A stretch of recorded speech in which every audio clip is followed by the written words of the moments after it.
No, you'd have been great.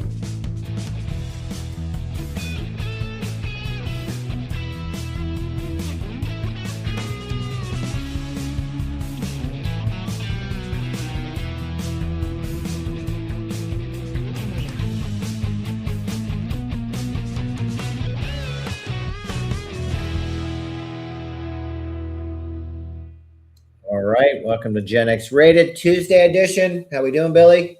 Good. It's been a busy day, so yeah, I'm glad you're gonna catch me up on what I've been missing. Has Trump dropped the nuclear suitcase yet? Not yet. I don't even think they're letting him too close to it.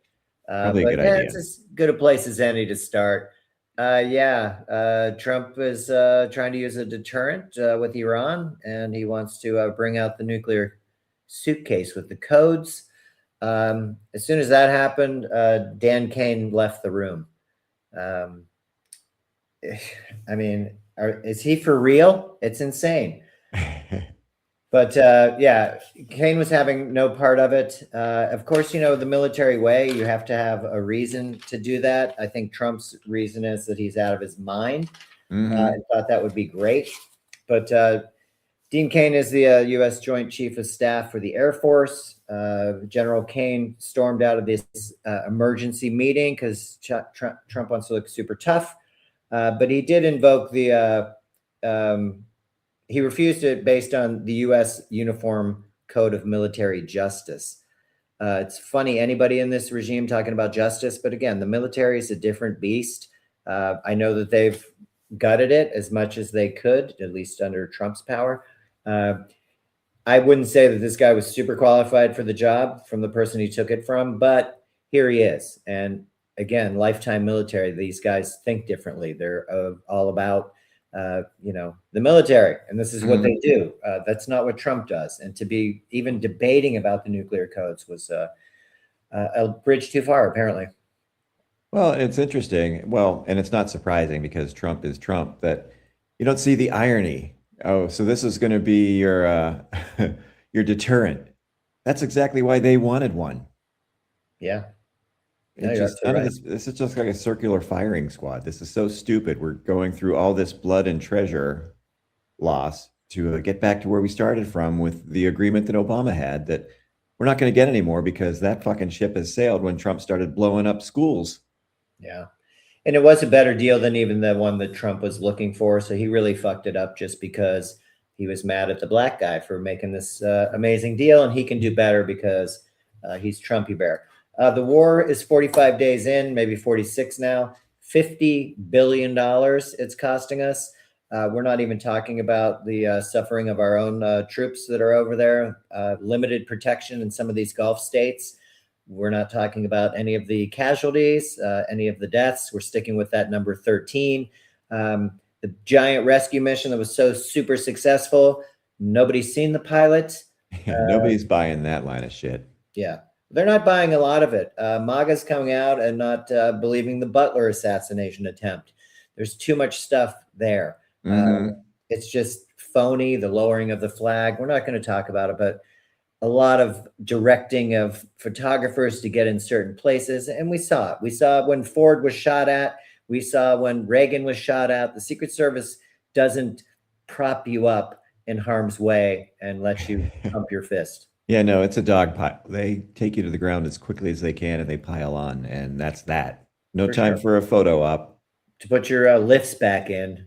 Yeah. Kind of ridiculous. And we saw Trump in Tampa, I think early on in one of his, maybe the first campaign that he ran. There was a backfire or something at the airport, and he like, Oh yeah, the one where he was in a an airplane hangar. hangar. Mhm. Yeah. Correct. And he looked fearful, probably wet himself. Thank God he had a diaper on. Good thing. But the point being that that's how you react. You don't take a shot from a high-powered rifle and takes off some of your ear, which looks amazing. His ear looks fantastic. Yeah, there's nothing wrong with that ear. And I think people are just tired of being lied to, maybe. I would hope so.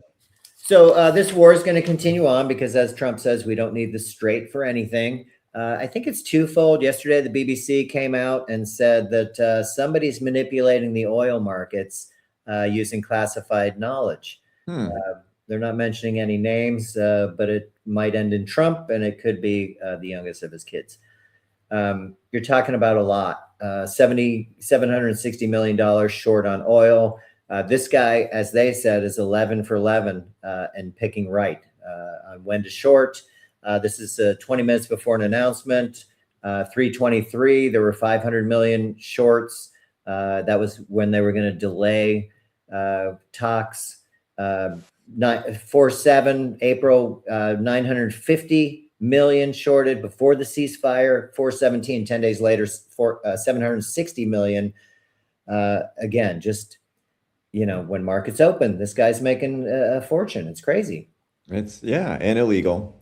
These numbers are insane, by the way. Keep in mind that Doge saved us 2.6 billion, which seemed like a lot of money.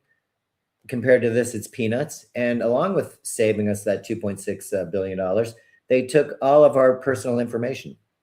Yeah. Social Security, medical records, anything they could get through Social Security, which is highly illegal, but that's how this regime rolls. Mm-hmm.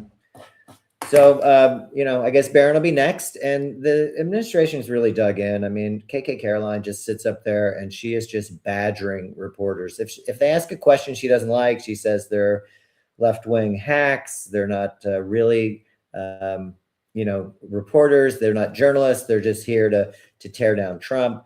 And they're fake news, which I think is entertaining because they used to have that little sit down with the right-wing bloggers, or I don't even know who these guys were. They were, influencers. And they would ask these stupid questions that were, softballs, but very strange. And again, the pushback is that Trump does everything well. He's amazing. He keeps his word. He's fantastic. And we love him. Most well-read man in any room. Yeah. She's continuing that. And it's just not believable. And they're just not serious people, as you like to say. Yeah, no, she's a disgrace. And she really is. She's just a mean, bitter woman. Terrible person. When he starts badgering journalists, especially females, and she's standing there with that coy smile next to him as if she's second lady, it's offensive. It really is. It's extremely offensive. I mean, these are professionals. These are people that do the job, and it's not an easy job, especially now. But she is playing to an audience of one. Yeah. And that's Trump. Same with Hegseth. Everything he says is meant for Trump's ears. That's who he's playing to. He doesn't give a fuck what the American public think. For sure. Yeah. He looked a little more sober today. While he was making announcements. A couple things. We talked about the strait being closed to us, and it is. But we're starting to have a helium crisis. And I know we've talked about this before, but the U.S. sold off all of their critical helium reserve, despite decades of being warned not to. So now with the strait closed, it's cutting us off from foreign helium supplies as well. So that is going to make the price skyrocket if you're able to get it. And that covers everything from medical equipment to computer chips. And birthday parties. For sure. So, excuse me. We're just kind of doing it to ourselves. And as we listen to this guy lie to us and tell us it's not that big a deal, it's kind of a big deal. At the end of the day, Trump yesterday was fully confident that we would have some kind of deal with Iran. JD Vance was going to go back with his crack team of Jared, who's not a member of this government or voted into this role, but not a diplomat. But he is somebody that can make some money off this deal. So, and Iran today said, don't bother coming to Pakistan. We're not interested in dealing with JD, these unserious people. We've gutted the State Department. We don't have people that negotiate and are diplomatic and can be trusted. And the Iranians aren't interested. And that's a real problem. Yeah, that's a huge problem. And you can't even really blame them. And why wouldn't you send little Marco? Oh, well, you could send him. That would be a great start, along with some people that actually have done that job and have been career State Department folk. That this is what they do. But we've changed all that. We send ambassadors like Jared's dad to be an ambassador. What difference does it make? Donnie Jr.'s ex, she's the ambassador to Greece. Like, hey, spending a shitload of cash. She needed a basketball court. I didn't even know she played. I don't think she does. She probably doesn't. But my point is, why? To see like Dan Rooney be the ambassador to Ireland, an older gentleman that has that kind of experience, I could see that. But these are just like fun jobs as payback. Maybe you knew too much about the Epstein files. I got a place for you in my cabinet. Maybe. Yeah. Oh, yeah. It's just crazy. Yeah, it really is. It's disturbing. They're starting to call it the liquor cabinet because Hegseth is a bit of a drunk, and Kash Patel is now suing. Who called him out? LA Times? The Atlantic. Oh, the Atlantic. Thank you. 250 million because I'm not a drunk. Okay, well, you're going to do really well in Discovery, and I think he used to be a defense attorney in his prior incarnation. So you'd think he would know about the discovery process, which is really not going to make him look very good. Chug, chug, chug, chug, chug. Woo! Yeah, and he's taking off time to fly down to everywhere. He's got to pick up his lady friend, then he's got to have his lady friend and her friends escorted home. We're paying for all of that, so people aren't thrilled about it. He's overmatched. We know that with the Charlie Kirk shooting, he was upset because he could only fit into a woman's jacket. I'm sure it was tailored nicely for his tiny physique. And he needed more patches. Yeah, he needed more patches just to show his importance. And that's falling apart too. The grandfather of the accused shooter in the Charlie Kirk murder came out and said, that he wasn't killed by this bullet. The gun that was used was the grandfather's gun. All this stuff's like starting to churn up because it just doesn't make sense. And everybody reports, the family turned him in. None of that's true. They fully support this kid. He's in lockdown pretty much 23 of 24 hours in solitaire.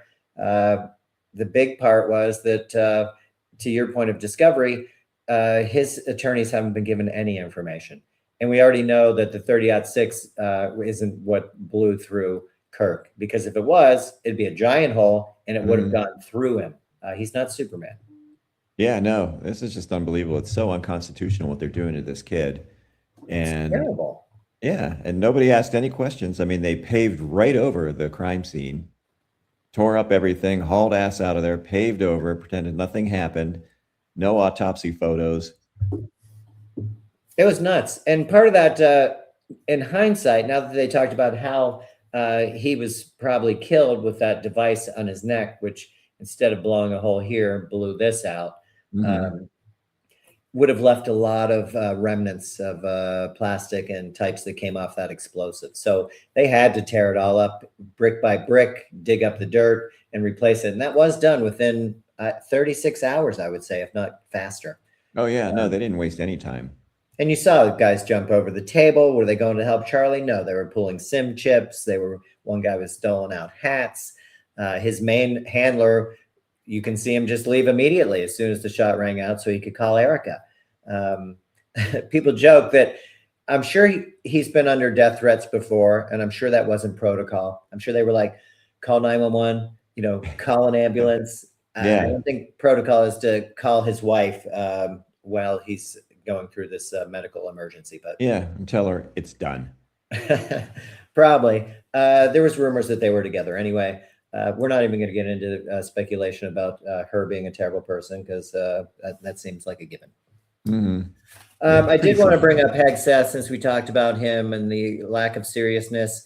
He does not compare to Dan Kane. He can talk about him all the time, but this was a guy in the reserves and probably a really terrible soldier under all accounts.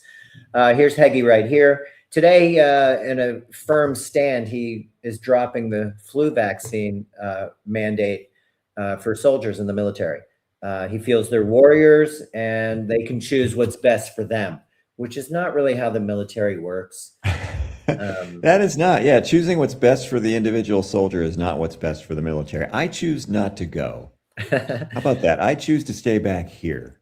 And this isn't some crazy like kindergarten class. This is like, hey, if you end up getting the flu and you pass it through your platoon, I mean, we know that you're not always going to get the right flu vaccine, but the effort's there. It does minimize the illness that you get. And, and it used to be a lot more scientific, but now, like, we're out of that. Thursday, we're officially out of the World Health Organization. I mean, what are we doing? Yeah, we're going back to the dark ages. Because that's when it was great, and you could drag a woman by her hair. I've seen the Oh Flintstones. yeah. Even if she was Um, just 10 years old, you could do it. I did want to point out that in World War One, there were 53,000 soldiers that were killed. Also in World War One, we lost 45,000 troops to flu and pneumonia. Oh yeah. Well, and we shipped a bunch of troops over from I forget the name of the fort. It was a fort in Kansas, though. We shipped them over there with the virus, and they took it to Europe and spread it around. Well, success. Mm-hmm. You almost lost as many people to flu and pneumonia as you did to actual fighting in the war. So, I mean, that's military history. People do study this, and it would seem to be an important thing. But Hegseth isn't that interested. So, do what you feel like. Yeah, which is not the military way. It's more like do what we tell you. Yeah, and that seems kind of woke, and the military should do that. One for all for one type of thing. But you know what? I'm going to pass on that. I'm going to pass on that. I mean, imagine somebody in the Navy coming down with the flu and getting on board an aircraft carrier. Yeah, and you know that they're sandwiched in there. They sleep practically on top of each other, for fuck's sake. Oh yeah. So just more nonsense. RFK's been on the Hill for a couple days now. He's pretty belligerent. He's just not a serious person either. And then in hindsight, he's canceled $500 million in federal funding for mRNA research for vaccines and development of vaccines. The interesting part to that is, and it's kind of dear to you and myself, long-term follow-up on phase 1, which he's now stopping phase 2, showed that the vaccine, 7 of 8 patients with pancreatic cancer are still alive after 6 years.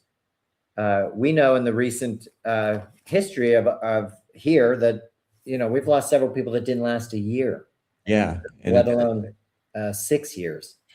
And they went through chemo. They went through, the ravages of that, and it didn't save them. But, let's listen to the guy whose face doesn't match his hands. If you look at that picture, his face literally is the same hue as a catcher's mitt. I mean, look at that. What the fuck? Who's listening to this guy? He looks like he should be standing on the corner with his pants down around his ankles, shouting about some gibberish. How did he get the job, right? I mean, it's insane. Yeah, because Trump was afraid he was going to steal votes from him or divert votes. Trump it turns out he didn't need it because you could just steal it. Am I right? Yeah. Yeah. Well, Trump's got his own, things he's working on. He did order the removal and destruction of all African art from the Kennedy Center. We'd like to replace it with American art. Okay. What the fuck? All I could think of was that it had some kind of clashing with gold, right? I mean, here's an example. Maybe this doesn't mesh with gold. Maybe that doesn't seem very American, and I don't know. But art is to who sees and interprets it how they wish. But this guy, if you look at the Oval Office, it looks like a Russian whorehouse. Yeah, it does. Wow. A lot of gold plated. We could talk for hours about discovering gold paint because, whoa, if you do that, you're going to be a rich guy. But oh, yeah. What a clown. So, yeah, he's not taking things very seriously either.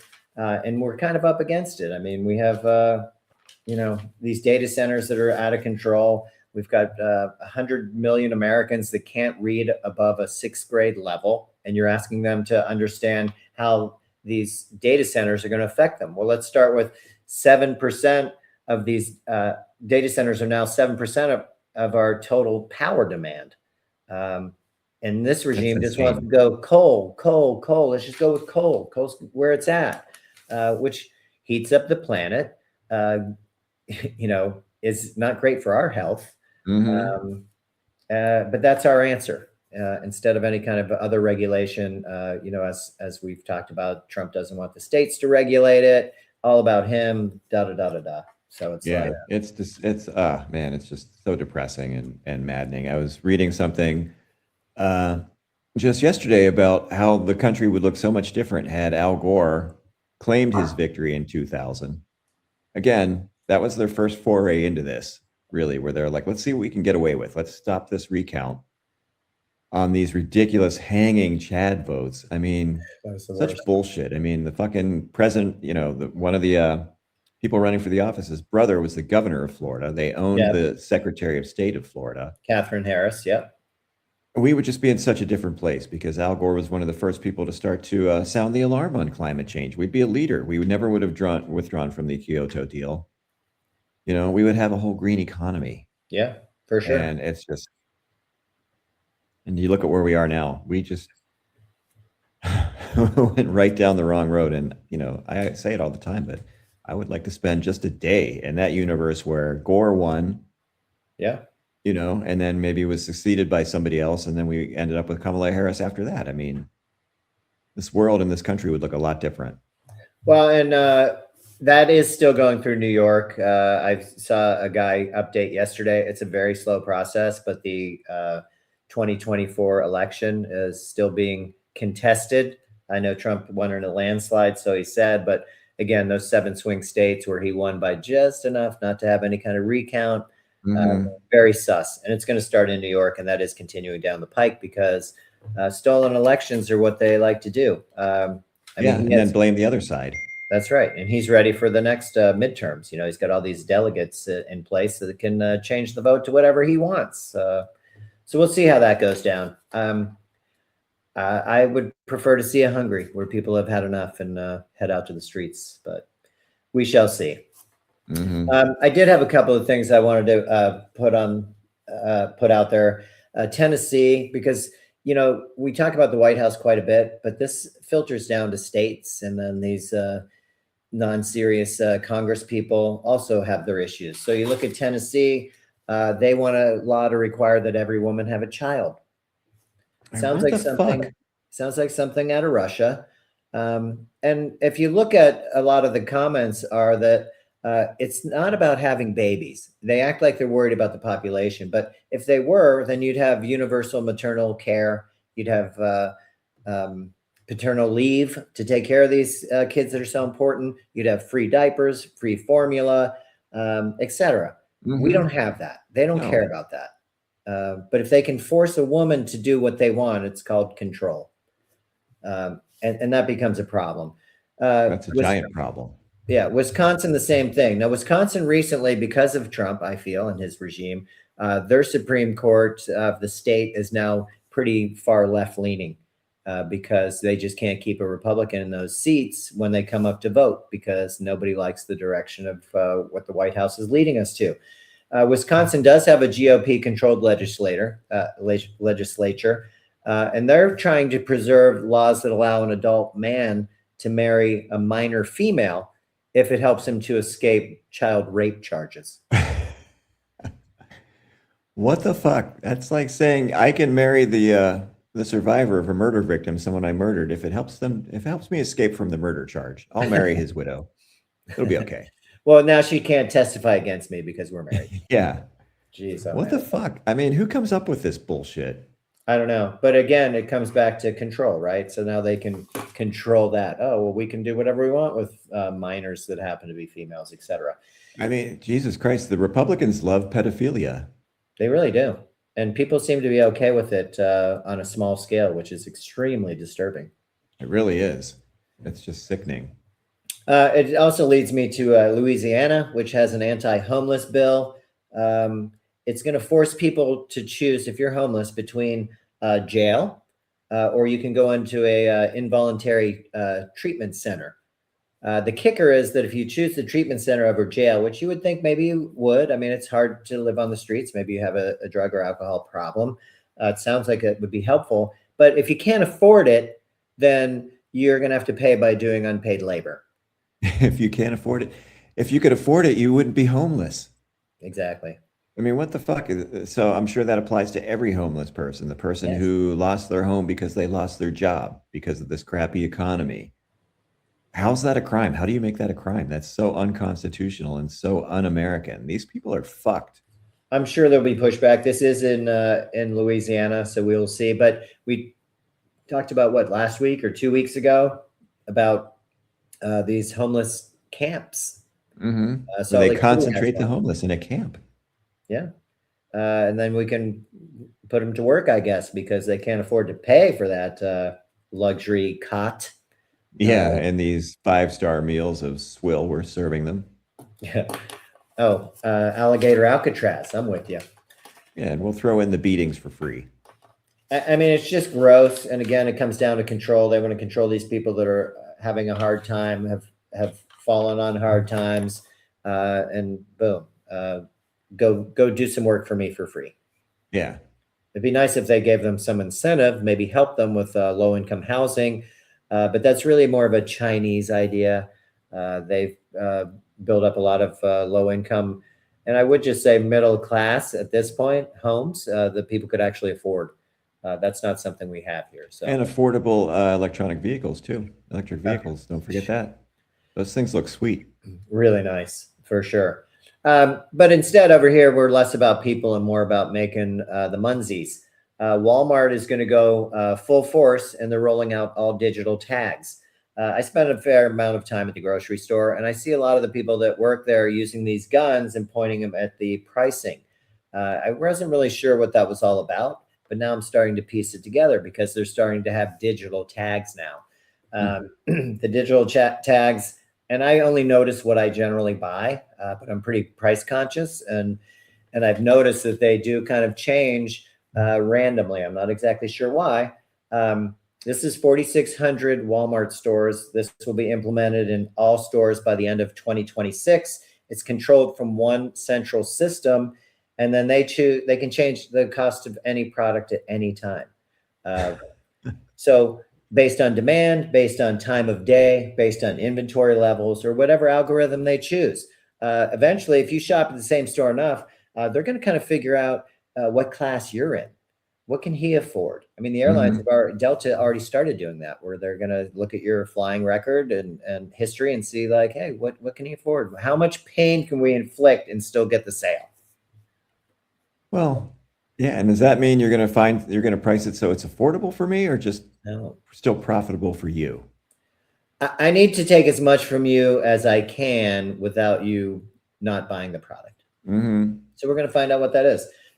All stores will follow this. The grocery stores, if Walmart's doing it, all across the board, and that'll be a real problem because we'll lose that control. But again, the C word comes back, so they can control it and make money. Oh yeah, at the same time, sure. So while this is going on, it's almost like the whole travel thing, the whole TSA thing went away. Like we don't hear anything about it. Sean Duffy did some pull-ups. We all went through giant lines. People missed weddings, funerals, birthdays, fill in the blank. We didn't care because people of Congress can just go to the front of the line, whatever. But it seems to have gone away because now Duffy's out there talking about bringing back the supersonic flight. Whoa. So we can get from LA to New York in 2.5 hours. I think it was called the Concorde. Yeah, we're bringing that back? Yeah. Because why not? I mean, jet fuel, what could go wrong? Yeah. So I just find it kind of entertaining that we're not talking about the flight delays. We're not talking about TSA not getting paid. We're not talking about air safety. No, we're over that. We're off that. I mean, did TSA ever get any of their back pay? Or those ICE agents still hanging around doing nothing? That's a great question. We just don't see it anymore. And I don't know that. I do know some people that have traveled recently, didn't really have an issue with it. So I'm assuming that got cleaned up quite a bit. But again, it all seems to be like a distraction, right? Oh, look at this. Look at the lines at Hobby Airport. Look at the lines in North Carolina. Like all this stuff that's going on as we're not talking about the Epstein files, as we're not talking about bombing Iran and making a shitload of money off it for some, as the rest of us suffer. It takes us all out of the whole AI equation where, where are we going with this, with the data centers? Who's going to have jobs? They talked about Amazon. They're going to be able to clear out a whole lot of these warehouses of people. What are these people going to do? No, not our problem. Well, Jeff Bezos doesn't care. Yeah, he doesn't care for sure. So again, like it's all about the money. I did see a thing yesterday on a piece of highway from Illinois into Missouri, 6440, which is a pretty popular interstate. But driving in, it's a major interchange coming into downtown St. Louis. I want to say it's 8 cars wide, going in a couple different directions, but the majority going into the city. There was an 8 by 4 foot hole literally in the right-hand lane of that highway where you could see some rebarb. Some of the rebarb was gone, and you could see down below to the underpass. One guy saw 2 cars hit it, and then he pulled over with his trailer to stop people from hitting it. And he felt like if he would have tagged it, he would have either gone through it or maybe over the embankment type of thing, because you don't know how that trailer is going to react when you hit a hole at basically 60 miles an hour. Infrastructure, not important, not a worry. What? No money in that? No money in that. There's no grift involved, I guess, or just, I don't know. I mean, it was a big thing for the Biden administration, I know, and we were actually making some progress towards that, but Jesus Christ, they don't care. The fucking country is crumbling. It is. But they'll tell you how great it is. The golden era of everything. Everything is amazing. We're making so much money. Lutnick's still not in jail. He still has a job. All these guys are still working off our backs, essentially. Oh, yeah. No, none of these creeps are going to jail for the Epstein thing. And, you know, I've seen, you know, some people on social media saying that, you know, China has the full Epstein report and that they're threatening to release it. I saw that. Iran may have it as well. And how could they not? The rest of the world has all this stuff, and they're hoping that we'll do the right thing, but we can't seem to agree on anything in order to make any progress towards putting people that are breaking the law and holding them accountable. We're just not into that right now. Yeah, no, we can't agree on that. And you'd think it would be one of the most basic things in the world, you know, child abuse, pedophilia, and all the other fucking disgusting shit that's in there. And yet we can't agree on it. And that kind of reminds me of the that interesting piece that you sent me about the werewolf game. Mm-hmm. Right? Where, you know, we talk about we need to get together, we need to gather together. And yet, and this was really interesting and very chilling as well. You know, they've done this game theory, and it turns out it's not about getting together. It's about, doesn't matter how huge, how many people show up for the marches, for the rallies. It's that small percentage of people that have every inside bit of information on what the mass of people are planning, what they're thinking, how their opinions are leaning, and they can use that to their advantage. So you can have 1,000 townspeople and 5 werewolves, and you're fucked, essentially. Basically, yeah, because the werewolves have all the information. The townspeople are basically in the dark, and they're making decisions based on opinions and emotions. And the werewolves see that, and they can take advantage of that. And that is exactly what we're seeing with these algorithms. I mean, you're only getting the news and the information that is going to be tailored to your particular viewpoint. And that way, none of us can get together because we're all bouncing off of each other. But the only solution that they came up with was verifiable information, not opinions, not, you know, what somebody feels like, but verifiable information. And they used the Pentagon Papers and the information that Daniel Ellsworth leaked, a credible source because he worked in the Pentagon. Hey, this is what's happening. And it made changes. And, you know, you and I were talking, and about the only thing that I could think of that we can all agree on is that this economy is crushing people. You know, you can read, you can see all the stories about how you want to, about how Trump's the greatest, and he's, you know, 6'3" and 225 pounds and in the greatest shape of anybody. People will believe that, certain people. But when you get right down to it, one thing we can all agree on is, hey, I can't go to the grocery store and buy whatever I want to. I have to go back and worry about every dime. I can't fill up my tank. I'm missing work because I can't fill up my gas tank this week to get there. I've got to wait till my next paycheck.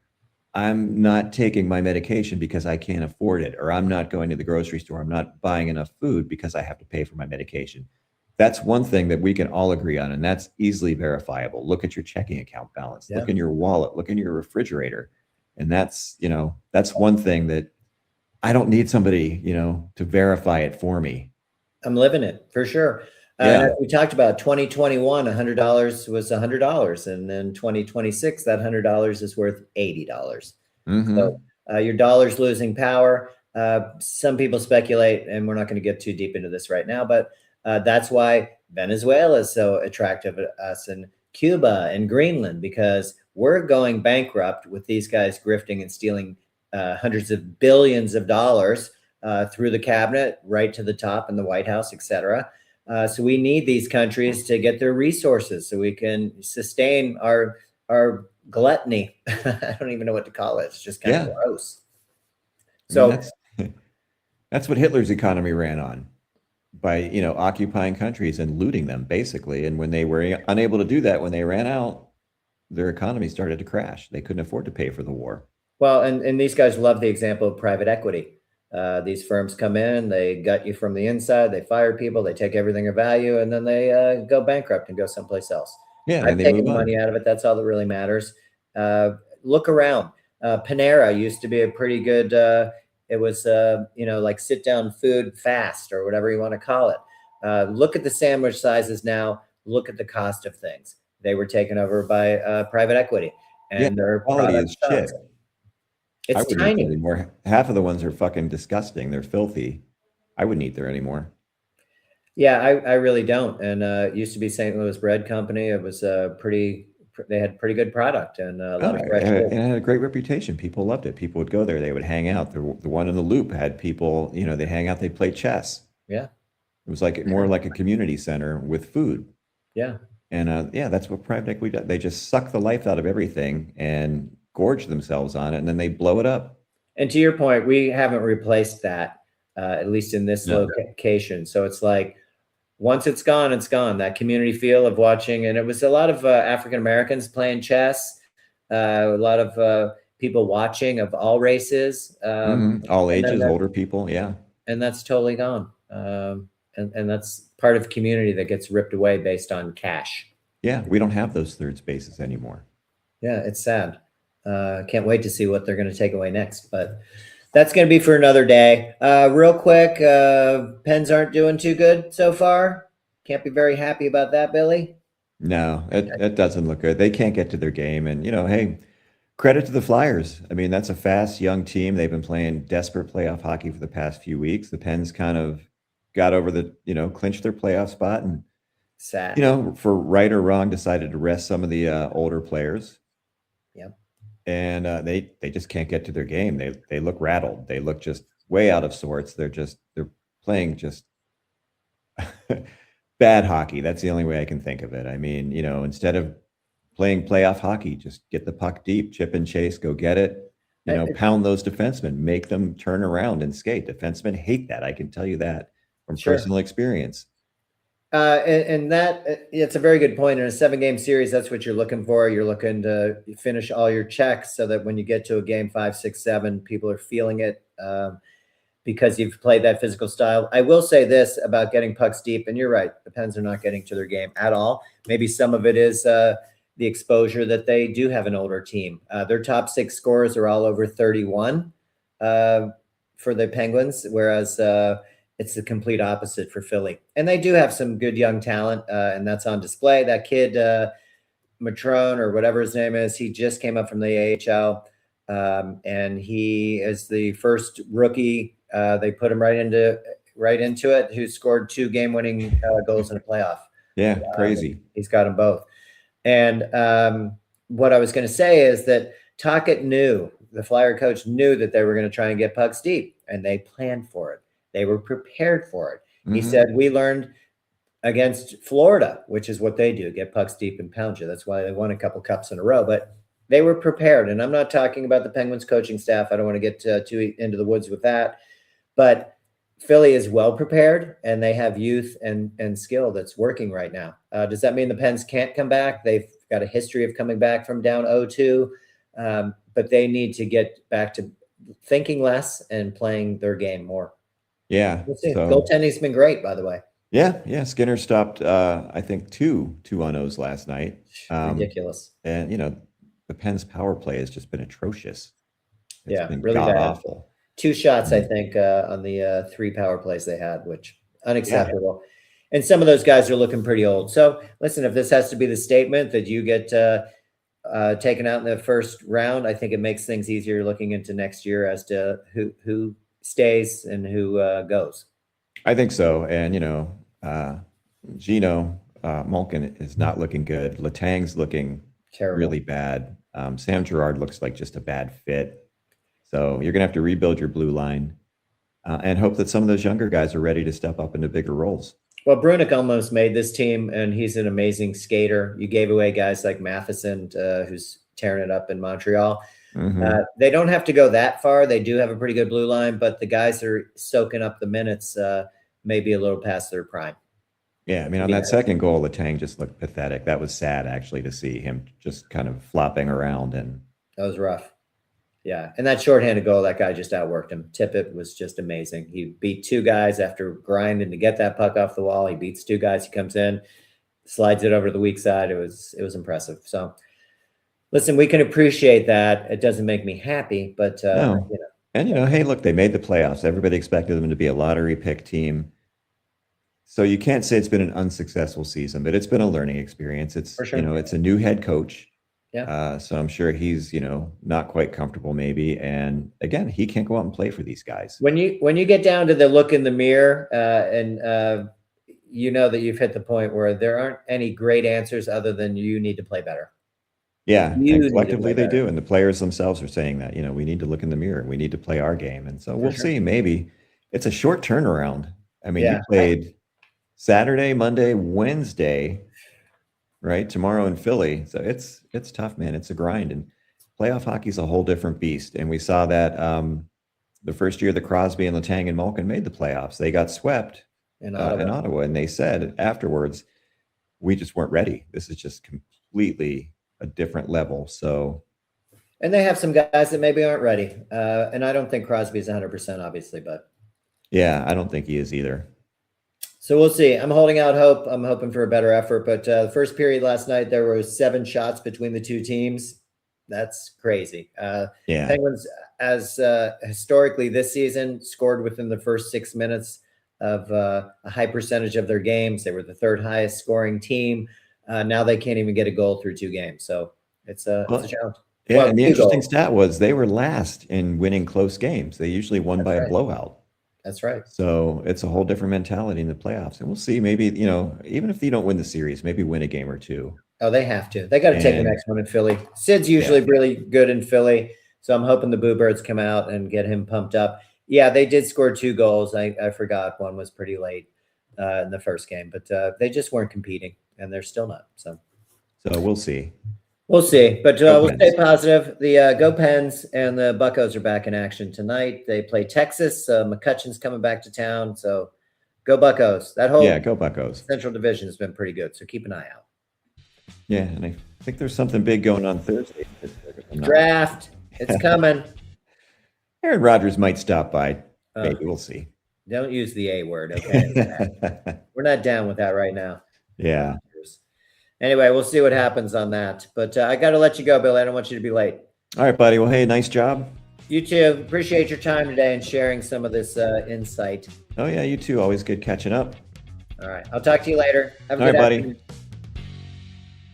All right. See ya.